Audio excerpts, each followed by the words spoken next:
در ملکی غریب تنها ماندم آچه افکار و نالان خار گشتم آچه در ملکی غریب تنها ماندم آچه افکار و نالان خار گشتم آچه در قسمتی من چون این طالب و بختیه آچه جان دایم ده که روزم سخته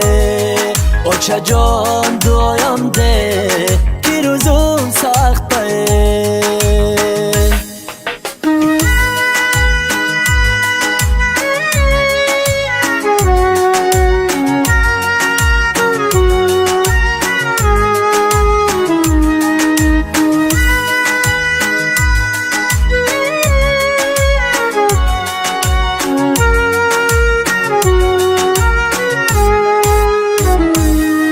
ای دوست ای هموطن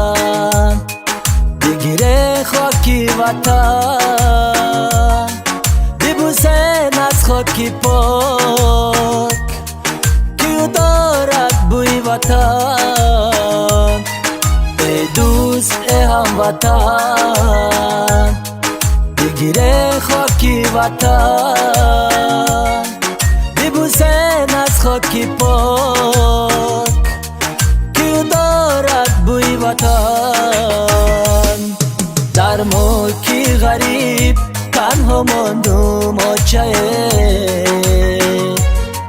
افکار و نالان خار گشتم آچه در ملکی غریب تنها ماندم آچه افکار و نالان خار گشتم آچه در قسمتی من چون این طالب و بختیه آچه جان دایم ده که روزم سخته آچه جان دایم ده که روزم سخته